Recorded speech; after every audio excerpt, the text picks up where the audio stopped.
Assalamualaikum warahmatullahi wabarakatuh. Alhamdulillah wassalatu wassalamu ala Rasulillah wa ala alihi wa sahbihi wa mawalah. Rabbi shrah li sadri wa yassir li amri wahlul 'uqdatam min lisani yafqahu qawli amma ba'd. Alhamdulillah pada siang hari ini kita bisa bertatap muka kembali pada mata kuliah pendekatan dan metode pembelajaran bahasa asing. Pada kesempatan kali ini insya Allah kita akan membahas tentang konsep bahasa Arab sebagai bahasa asing. Sebagaimana yang kita ketahui dan sudah kita bahas di pertemuan sebelumnya, bahasa Semit memiliki keanekaragaman bahasa. Di antaranya adalah bahasa Arab, yang mana memiliki kedekatan dengan bahasa Ibrani ataupun bahasa-bahasa Neo-Arami.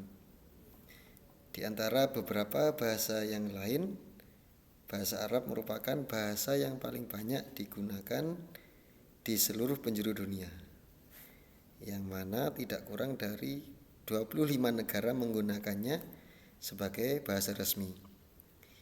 Ya, jadi bahasa resmi, bahasa keseharian, ya, yang mana sebagian besar tinggal di kawasan Timur Tengah dan Afrika Utara.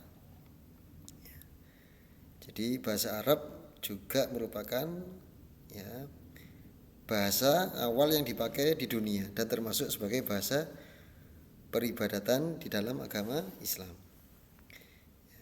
Karena ada beberapa ibadah yang merupakan ritual di dalam Islam yang tidak dianggap keabsahannya apabila dilakukan dengan menggunakan selain bahasa Arab. Ya, sebagaimana sholat, ya, seperti itu. Kemudian berdasarkan penyebaran, ya, secara geografis bahasa Arab, ya, memiliki berbagai variasi atau dialek, ya, atau disebut dengan lahjah, ya. Jadi bahasa Arab memiliki keragaman dalam dialek atau lahjah, ya. Bahkan di antara dialek-dialek yang ada itu antara satu dialek dengan dialek yang lainnya itu ada perbedaan, sehingga contoh orang Mesir kadang juga tidak paham dengan dialek Saudi atau sebaliknya, atau mungkin juga dialek Sudan, ya. Jadi beberapa dialeknya tidak dapat saling dimengerti satu sama lain, selain daerah yang menggunakannya dikarenakan bahasa Arab yang digunakan bukan bahasa yang baku, ya. Itu, ya. Jadi dialek atau lahjah, atau yang sering kita dengar dengan bahasa amiyah atau suqiyah, ya. Atau juga bisa disebut dengan bahasa Arab yang sifatnya adalah kedaerahan atau amiyah itu, ya. Seperti itu. Kemudian, ya, bahasa Arab klasik, ya, bahasa Arab yang dulu, ya, itu merupakan cikal bakal bahasa Arab yang baku, ya. Jadi bahasa yang ada sekarang, bahasa Arab yang ada sekarang itu mengalami proses, ya, mulai dari zaman sebelum Islam sampai zaman modern seperti saat ini, itu mengalami beberapa proses, ya.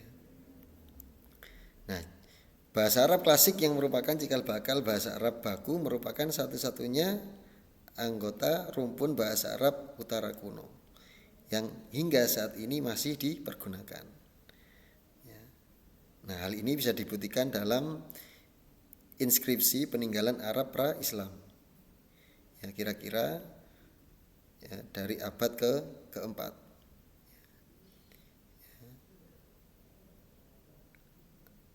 Nah, di samping bahasa Arab klasik juga telah menjadi bahasa kesusastraan dan bahasa peribadatan Islam. Ya, seperti itu. Kemudian bahasa Arab telah banyak memberikan kontribusi dalam kosakata terhadap bahasa lain dari dunia Islam. Nah, ini peran bahasa Arab terhadap bahasa asing lainnya. Jadi bahasa Arab telah banyak memberikan kontribusi, ya, yang berupa kosakata terhadap bahasa lain, ya. Sebagaimana halnya bahasa Latin yang memberi pengaruh kepada bahasa-bahasa Eropa, ya, seperti itu. Kemudian sebagai salah satu bahasa asing, ya, yang banyak ditekuni masyarakat, ya, saat ini bahasa Arab menjadi sebuah tren, tidak hanya menjadi bahasa yang identik dengan bahasa Al-Quran, bahasa Sunnah, tapi juga menjadi tren, ya, mengikuti perkembangan zaman, yang mana sekarang itu zaman digital, ya, sehingga bahasa Arab juga tidak mengalami yang namanya kemunduran atau ketertinggalan, tapi bahasa Arab juga mengikuti tren, sehingga kita lihat, ya, bahasa Arab bisa terus mengikuti perkembangan. Sebagai contoh, di medsos kita banyak melihat, ya, komunitas-komunitas yang itu, ya, menggunakan istilah-istilah Arab atau bahasa-bahasa yang digunakan di masyarakat itu mulai juga ada pergeseran. Yang dulunya itu, ya, sebagai contoh, kalau dulu kita mengucapkan terima kasih kepada seseorang, ya, itu lebih sering kita dengar jazakallah atau syukron. Kalau sekarang, ya, orang lebih cenderung menggunakan barakallah. Barakallah. Nah, ini menarik untuk kita kaji dari segi bahasa, ya. Tapi inilah, ya, fenomena sekarang, bahasa Arab sebagai bahasa asing, ya, semakin menjadi perbincangan, semakin ditekuni oleh banyak kalangan, tidak hanya kalangan pesantren tapi juga kalangan luas, kalangan umum, ya, seperti itu. Nah, ini mungkin salah satu faktornya adalah bahasa Al-Quran, yaitu bahasa agama, sehingga ada kecenderungan orang yang memiliki orientasi agama, kemudian mulai memiliki semangat beragama, kemudian tertarik untuk belajar bahasa Arab, ya, kemudian memunculkan syiar-syiar yang berbau bahasa Arab, seperti itu. Nah, tentunya ketika kita melihat tren seperti ini, kemudian kita kaitkan dengan materi kita, maka bagaimana bahasa Arab ini bisa dikaji, bisa dipelajari oleh banyak kalangan, sehingga sebagai mahasiswa prodi pendidikan bahasa Arab sudah sepantasnya kita berbicara tentang bagaimana metode pembelajaran bahasa Arab sebagai salah satu bahasa asing. Maka di mata kuliah ini kita membahas bagaimana konsep, ya, atau juga pendekatan atau juga metode pembelajaran bahasa asing yang mana di situ ada bahasa Arab, ya, seperti itu. Nah, saya kira materi dari saya cukup sekian. Nanti silahkan materi yang disampaikan oleh kelompok yang bertugas untuk bisa didiskusikan bersama. Terima kasih, kurang lebihnya mohon maaf.